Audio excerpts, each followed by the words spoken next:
Government को 5 साल के बाद आज याद आया कि सारे ओवर एज हो गए हैं और वो कहाँ जाएंगे अब।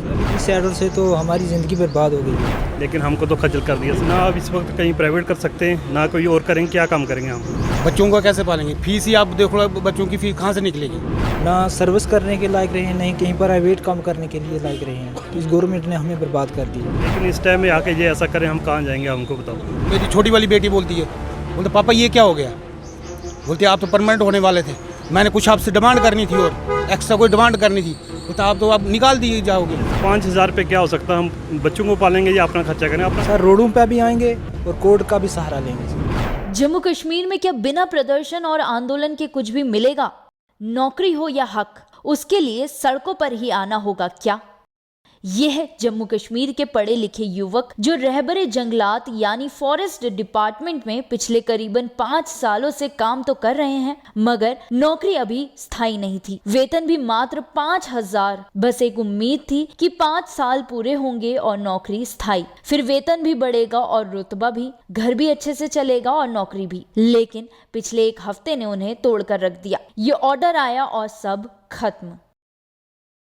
कब से रहबरे जंगलात में काम कर रहे हैं और इशू जो है आपका अभी फ़िलहाल क्या स्थिति है? सर 5 साल से हम रहबरे जंगलात में काम कर रहे हैं डिपार्टमेंट में, और सबसे बड़ी बात यह है कि गवर्नमेंट को टेक्नोक्रेट्स नहीं चाहिए, इनको 10th और 12th वाले ही बंदे चाहिए।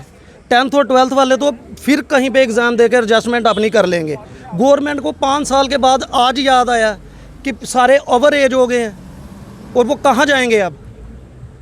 मैं सिर्फ गवर्नमेंट से ये पूछना चाहता हूँ कि आपको टेक्नोक्रेट जो PhD करके, BSc करके, MSc करके यहाँ पे काम कर रहे हैं, तो वो बंदे उनको नहीं चाहिए, उनको क्यों निकाल रहे हो?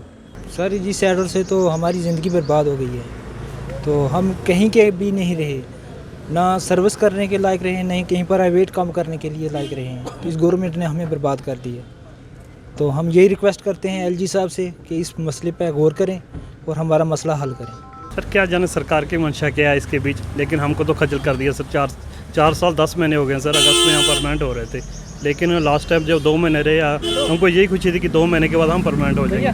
लेकिन इस टाइम में आके ये ऐसा करें, हम कहाँ जाएंगे, हमको बताओ। 40 एज हमारी एज है तकरीबन सभी की, तो हम ना अब इस वक्त कहीं प्राइवेट कर सकते हैं ना कोई और करेंगे, क्या काम करेंगे हम। हमको तो रोडों पर ला दिए हम सब। जिस तरह सरकार बोल रही है कि आप इसी सैलरी पे इसी तरह से आगे चलो, आपको लगता है इस पे आप चलेंगे आगे? सर इस 5,000 रुपये क्या हो सकता है? हम बच्चों को पालेंगे या अपना खर्चा करें। अपना खर्चा भी नहीं पूरा होता सर। ऑफिस में डेली जाना, गाड़ी बाइक का पेट्रोल भी नहीं पूरा था 5,000 में। हम कैसे सर्वाइव करेंगे इसमें? हमारे लिए तो बहुत मुश्किल हो गया सर। अब हम जंगलों में गए हैं, कम से कम हम 15-15 किलोमीटर ऐसे चढ़ाई चढ़ के गए जंगलों में गए। हमने जफ्तियाँ की हैं, हमने वो पकड़े हैं, वो लॉग्स पकड़े हैं हमने। जो एक एम्प्लॉय में वो करता है वो हमने सब काम किया। और अभी एंड में आके इन्होंने बोलते भी नहीं जाओ जी अब घर। बच्चों को कैसे पालेंगे? फीस ही आप देखो, बच्चों की फीस कहाँ से निकलेगी? 5,000 में कर सकता कोई बंदा? अगर हम अभी वहाँ डोडा से जम्मू आए हैं तो तब भी कम से कम 1,000 रुपये हमारा किराया लग गया आने जाने का, तो वो कहाँ से करेंगे हम? अगर निकालेंगे तो भी ये गलत होगा।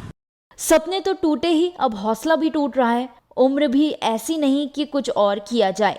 अब आंदोलन ही आखिरी रास्ता है, चाहे सड़क पर आकर किया जाए या कानूनी तरीके से। एक उम्मीद अभी भी है LG सरकार से, उसी पर इनकी दुनिया कायम है। ऐसा लग रहा था कि 2 महीने बाद हालात सुधरने वाले हैं और अच्छी ज़िंदगी आने वाली है। हाँ, ये तो लग रहा था। अब ये हम ये बोल रहे थे कि हाँ जी अब हमारी सैलरी हाइक होगी, अब हम अच्छे स्कूल में अपने बच्चों को पढ़ाएंगे। तो अब कहाँ? वही परसों जब ये सुना तो मेरी छोटी वाली बेटी बोलती है, बोलते पापा ये क्या हो गया? बोलते आप तो परमानेंट होने वाले थे, मैंने कुछ आपसे डिमांड करनी थी और एक्स्ट्रा कोई डिमांड करनी थी, बोलते आप तो अब निकाल दिए जाओगे। कितने बच्चे हैं आपके? 2 बच्चे हैं सर। उनको भी एक उम्मीद होगी कि अब हालात बेहतर होंगे। मैम वही तो बोल रहा हूँ, मेरी छोटी बेटी बोलने लगी, मैं अब ये कि पापा ये क्या हो गया? आप निकाल दिया, हम तो सोचे परमानेंट होंगे तो हमें और थोड़ा आराम मिलेगा, रिलीफ मिलेगा, लेकिन नहीं हुआ। BJP ने लगाया था और आज BJP हमें बोल रही है कि आप घर जाओ। अब ये इंसाफ ऊपर वाला करे या BJP करे, हम तो खज्जल हो गए। और पूरा ओवर एज करने के बाद इनको याद आ रहा है, ना हमें कोई प्राइवेट कोई जॉब देगा और ना ही हमें देगा गवर्नमेंट का कोई। अगर मसला अभी इसी तरह जो है अटका रहता है, नहीं कुछ सोल्यूशन निकलता, तो क्या प्लान है आगे के? सर रोडों पे भी आएंगे और कोर्ट का भी सहारा लेंगे सर। बिल्कुल हो सकता है सर, बीजेपी करवा सकती है, क्योंकि एलजी साहब तो बीजेपी के ही हैं ना, बीजेपी के ही एलजी साहब हैं। अब लगाया भी इन्होंने ही था, पीडीपी और बीजेपी की सरकार थी उस समय, और आज ये हमें इस समय कह रहे हैं इनको, और काम हमने सारा किया इनका। कौन सा काम हमने नहीं किया? 4 साल 4.5 साल रात रात हमने जंगल में लगाए। मैं वाइल्ड लाइफ से हूँ, शिकारी भी हमने वहाँ पे दबोचे, हर चीज़ किया हमने, और अब ये कह रहे हैं कि हम आपको निकाल रहे हैं। JNK में कुल कितने लोग हैं आपके? 534। जम्मू और कश्मीर, लद्दाख में भी है इसमें, या जम्मू कश्मीर में ही? जम्मू कश्मीर में, जम्मू कश्मीर में। अगर अभी नहीं मसला हल होता तो फर्दर कोर्स ऑफ एक्शन क्या रहेगा?